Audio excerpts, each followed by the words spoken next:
നമസ്കാരം. 2-3 ദിവസം മുമ്പാണ് നമ്മുടെ പഴയ മന്ത്രി KB ഗണേഷ്കുമാർ പത്രക്കാരുടെ മുമ്പിൽ ഒരു ഡയലോഗ് അടിക്കുന്നത് കണ്ടത്. അത് കേട്ടിട്ട് സത്യത്തില് ചിരിക്കണോ കരയണോ? കഴിഞ്ഞ കുറെ കാലം ഇതിനെയൊക്കെയാണല്ലോ മന്ത്രിയായി ഏറ്റിക്കൊണ്ട് നടന്നത്. അത് പ്രത്യേകിച്ച് ഗതാഗത വകുപ്പിന്റെ മോട്ടോർ വാഹന വകുപ്പിന്റെയൊക്കെ മന്ത്രിയായി ഏറ്റിക്കൊണ്ട് നടന്നത് എന്ന് ചിന്തിച്ചു. അതിന്റെ കാരണം മൂപ്പര് പറഞ്ഞ ഒരു ഡയലോഗ് തന്നെയാണ്. തമിഴ്നാടായിക്കോട്ടെ, ആന്ധ്ര ആയിക്കോട്ടെ, ഇനി ഇന്ത്യയിലുള്ള ഏത് സംസ്ഥാനമായിക്കോട്ടെ, കേരളത്തിൽ വന്നിട്ട് വണ്ടി അടിക്കണമെന്നുണ്ടെങ്കിൽ ഇവിടെ കേരളം ഞങ്ങളൊന്ന് ടെസ്റ്റ് ചെയ്യും. ടെസ്റ്റ് ചെയ്തിട്ട് ഇവിടെ വണ്ടി ഓടിക്കാൻ പറ്റുമെന്നുണ്ടെങ്കിൽ മാത്രമേ ഓടിക്കാൻ പറ്റൂ എന്ന്. മനസ്സിലായില്ലേ? ഇപ്പൊ എത്ര പേര് പാലക്കാട്ടും തമിഴ്നാട്ടിൽ പോയി ലൈസൻസ് എടുത്തോണ്ട് വന്നേ. എടുത്തോണ്ട് വരുമ്പോ വേറെ കുഴപ്പമൊന്നും ഞങ്ങൾക്ക് ഒരു പരാതിയില്ല. ഒന്നുകൂടി ഓടിച്ച് കാണിച്ചാൽ മതി.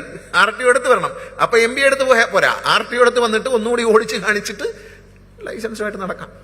അത് കേട്ടപ്പോ സത്യത്തിൽ ഈ കേരളം എന്ന് പറയുന്നത് ഇന്ത്യയിലാണോ അതോ വേറെ ഏതെങ്കിലും രാജ്യത്താണോ എന്ന് തോന്നിപ്പോയി.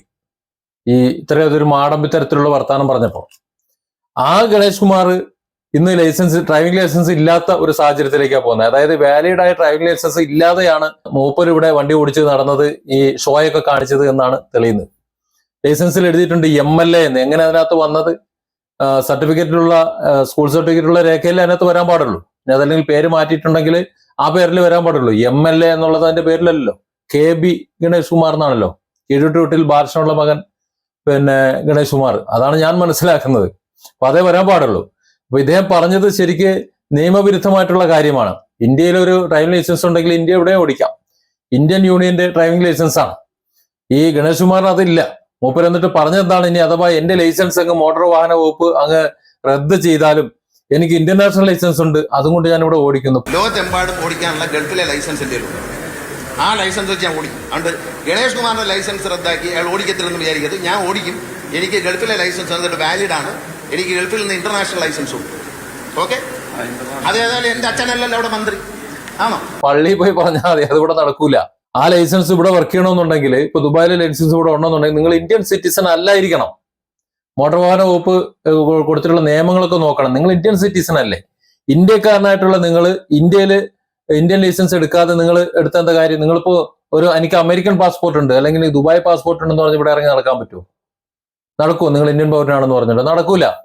അതിന് പെർമിറ്റാണ് കിട്ടുക നിങ്ങൾക്ക് ഇവിടെ കഴിയാനുള്ളത്. വിസ വേണ്ട, തൽക്കാലം പെർമിറ്റ് എന്ന് പറയാം. അതിൽ പറയാൻ പറ്റുള്ളൂ. ഇന്ത്യൻ പൗരനാണ്, എനിക്ക് വോട്ട് വേണമെന്ന് പറയാൻ പറ്റുമോ? അതൊന്നും പറയാൻ പറ്റൂല. ചുരുക്കം പറഞ്ഞാൽ ഇവിടെ സകലമാന നിയമവിരുദ്ധ പരിപാടികളും ചെയ്തുകൊണ്ടിരുന്നത് ഈ ഗണേഷ് കുമാറാണ്. അല്ല, ഞാനിത് വളച്ചൊടിച്ച് പറയുന്നതല്ല. രാഷ്ട്രീയത്തിലായാലും ജീവിതത്തിലായാലും ഒരുപോലെ പ്രസക്തമായ ഒരു പഴഞ്ചൊല്ലുണ്ട്. കാലം കുറച്ച് വൈകിയാണ് എന്നുണ്ടെങ്കിലും എല്ലാത്തിനും കണക്ക് ചോദിക്കണം. ഇപ്പൊ എല്ലാം പഴയ മന്ത്രി KB ഗണേഷ് കുമാറിന്റെ സാമൂഹിക രാഷ്ട്രീയ ജീവിതത്തിലേക്ക് ഇങ്ങനെ കണക്ക് ചോദിച്ചുകൊണ്ടിരിക്കുകയാണ്. ഈ പഴഞ്ചൊല്ല് എത്രത്തോളം അന്വർത്ഥമാണ് എന്ന് നമുക്ക് മനസ്സിലാവും ഇപ്പൊ ഒന്ന് നോക്കുകയാണെങ്കിൽ. ഒരു കാലത്ത് അധികാരത്തിന്റെ അങ്ങ് അത്യുന്നതയിൽ ഇരുന്ന് എന്തും ചെയ്യാൻ മടിക്കാത്ത ഭാവത്തിൽ തിളങ്ങി നിന്ന ഒരു നേതാവ് സ്ഥാനത്ത് ചമഞ്ഞിരുന്ന ഒരാളാണ് ഗണേഷ് കുമാർ, KB ഗണേഷ് കുമാർ.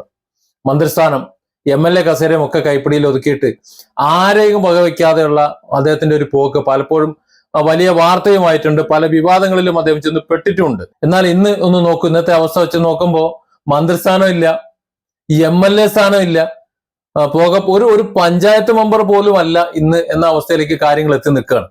അധികാരം കയ്യിലുണ്ടായിരുന്നപ്പോ കാട്ടിക്കൂട്ടിയ അഹങ്കാരങ്ങൾക്കും എടുത്ത തീരുമാനങ്ങൾക്കും കാലം കരുതി വെച്ച തിരിച്ചടിയാണ് ഒന്നൊന്നായി അദ്ദേഹത്തെ തേടിയെത്തിക്കൊണ്ടിരിക്കുന്നത് എന്നാണ് പറയാനുള്ളത്.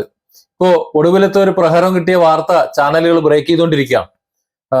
NSS ഡയറക്ടർ ബോർഡിൽ നിന്ന് ശ്രീ KB ഗണേഷ് കുമാറിനെ പുറത്താക്കി എന്നുള്ളൊരു വാർത്ത. അതാണ് ഇപ്പോ ചാനലുകൾ വാർത്ത ചെയ്യുന്നത്. പത്മനാഭപുരം താലൂക്ക് യൂണിയനുമായി ബന്ധപ്പെട്ട് ഉയർന്ന പത്മ കഫേ വിവാദം, അതിനെ തുടർന്നുണ്ടായിട്ടുള്ള കോടികളുടെ സാമ്പത്തിക ക്രമക്കേട് ആരോപണങ്ങൾ, അപ്പോൾ ഇത്തരത്തിലുള്ള വിഷയങ്ങൾ KB ഗണേഷ് കുമാറിന്റെ തകർച്ചയ്ക്ക് ആക്കം കൂട്ടിയിട്ടുണ്ട് എന്ന കാര്യത്തിൽ സംശയമൊന്നുമില്ല. വിവാദം അദ്ദേഹത്തിന് എക്കാലത്തും കൂടെ ഉള്ളതാണല്ലോ. അദ്ദേഹത്തിന്റെ രാഷ്ട്രീയ വിജയങ്ങൾക്ക് കരുത്ത് ആയിരുന്ന ഒരു വിഭാഗമാണ് ഈ NSS എന്ന് പറയുന്നത്, പ്രത്യേകിച്ച് താലൂക്ക് യൂണിയൻ. ഒടുവിൽ ആ താലൂക്ക് യൂണിയനും ഗണേഷ് കുമാറിനെ പുറത്താക്കി എന്നുള്ള വാർത്തയാണ് പുറത്തു വരുന്നത്. ഗണേഷ് കുമാറിന്റെ പിതാവ് R ബാലകൃഷ്ണപിള്ള മുതൽ കുടുംബപരമായിട്ട് NSS നേതൃത്വത്തോട് പുലർത്തിപ്പോകുന്ന ഒരു സ്വാധീനവും ഒരു ആധിപത്യവും ഉണ്ട്. കാരണം അവർ പറയുന്നതിന്റെ അപ്പുറത്തേക്ക് നിൽക്കൂല. അത്തരത്തിലൊരു ഒരു ആധിപത്യം അതാണിപ്പോ സുകുമാരൻ നായർ ഇടപെട്ടിട്ട് പൂർണ്ണമായിട്ടും ഇല്ലാതാക്കിയിരിക്കുന്നത്. ആകെ കൂടി താങ്ങായി നിന്നിരുന്ന ഒരു വലിയ കസേരയിൽ നിന്ന് കൂടി ഇപ്പോൾ ഗണേഷ് കുമാറിനെ ചവിട്ടി പുറത്താക്കുമ്പോ പകരം BRK ബാബു ആ സ്ഥാനത്തേക്ക് കയറി ഇരിക്കുകയാണ്. ഇതേ സമയത്താണ് മറുഭാഗത്ത് നമ്മൾ മറ്റൊരു കൗതുകകരമായിട്ടുള്ള ഒരു കാഴ്ച കാണുന്നത്. അതുകൂടെ ഒന്ന് പറയണമല്ലോ, പറഞ്ഞില്ലെങ്കിൽ ഒന്ന് പൂർത്തിയാവൂല. അതാണ് ഈ കാലത്തിന്റെ ഒരു യഥാർത്ഥ കാവ്യനീതി എന്ന് പറയുന്നത്. ഒരു കാലത്ത് KSRTCയിലെ താൽക്കാലിക ഡ്രൈവറായിരുന്ന യദു എന്ന ഒരു ചെറുപ്പക്കാരൻ, ആ ചെറുപ്പക്കാരനെ കുറിച്ച് അന്ന് ഗണേഷ് കുമാർ പറഞ്ഞത്, പ്രാഥമികമായി പറഞ്ഞത് അയാൾ കുഴപ്പമൊന്നും ചെയ്തിട്ടില്ല, അയാൾ തെറ്റൊന്നും ചെയ്തിട്ടില്ല എന്നൊക്കെയാണ്. പക്ഷെ പിന്നീട് മറുഭാഗത്ത് അന്നത്തെ മേയറായിരുന്ന ആര്യ രാജേന്ദ്രനും അന്നത്തെ MLA ആയിരുന്ന സച്ചിൻ ദേവ് ഒക്കെയാണല്ലോ മറുഭാഗത്തുള്ളത്. അപ്പോൾ CPM വളരെ ശക്തമായിട്ട് ഇടപെടും. അങ്ങനെ ശക്തമായി ഇടപെട്ടതിന്റെ ഫലമായിട്ട് മൂപ്പർക്ക് വായടച്ച് മിണ്ടാതിക്കേണ്ടി വന്നു. പിന്നെ അവസാനം ഏതോ 18 മണിക്കൂറോ 20 മണിക്കൂറോ 24 മണിക്കൂറോ ഒക്കെ പിന്നെ മൊബൈൽ ഫോണിൽ സംസാരിച്ചുകൊണ്ടാണ് വണ്ടി ഓടിച്ചത് എന്നൊക്കെ പറയുന്നത് കേട്ടു, മണിക്കൂറുകളോളം. അല്ല, ഞാനൊന്ന് ആലങ്കാരികമായിട്ട് പറഞ്ഞതാണ്. അങ്ങനെ സ്വന്തം പറഞ്ഞ ഭാഗം ന്യായീകരിക്കുന്നത് കേട്ടു. സ്വന്തം KSRTC ബസ്സിൽ നിന്ന്, അതായത് അദ്ദേഹത്തിന്റെ വകുപ്പിൽ ഉള്ള ഒരു KSRTC ബസ്സിൽ നിന്ന് ഒരു സാധനം കളവ് പോയിട്ട് എന്നൊരു അക്ഷരം മിണ്ടാതെ വായമൂടി മുണ്ടാട്ടം മുട്ടി പുതപ്പിന്റെ അടിയിൽ ഒളിച്ചിരുന്ന ആളാണ് ഈ ഗണേഷ് കുമാർ. ഏത് ഓടിച്ചുകൊണ്ടിരുന്ന ബസ്സിൽ CCTV ദൃശ്യമുണ്ട്. അതിൽ എന്ത് നടന്നാലും അത് പതിഞ്ഞതാണ്. ആ മെമ്മറി കാർഡ് എടുത്തോണ്ട് പോയിട്ട് അത് എവിടെ എത്തി എന്നുള്ളത് ഒരു തീരുമാനമായിട്ടില്ല. KSRTC ആ കാര്യം അന്വേഷിക്കുന്നേ ഇല്ല. അതൊക്കെ കഴിഞ്ഞ് എത്രയോ കഴിഞ്ഞിട്ടാണ് അദ്ദേഹം മന്ത്രിസ്ഥാനത്ത് നിന്ന് ഇറങ്ങി പോകുന്നത്. അപ്പൊ ഏതു വന്ന ആ സാധാരണ ചെറുപ്പക്കാരനെ അന്ന് തന്റെ അധികാരത്തിന്റെ ബലത്തിൽ വഴിയരികിലിട്ട് ക്രൂരമായി ശരിയാക്കി പോയി, ഇല്ലേ, അധിക്ഷേപിച്ചു, ഒക്കെ കഴിഞ്ഞെല്ലാം പോയി. അതൊന്നും കേരളക്കര മറന്നിട്ടില്ല. ഒരു സൈഡാക്കി ഇട്ടത് മറന്നിട്ടൊന്നുമില്ല.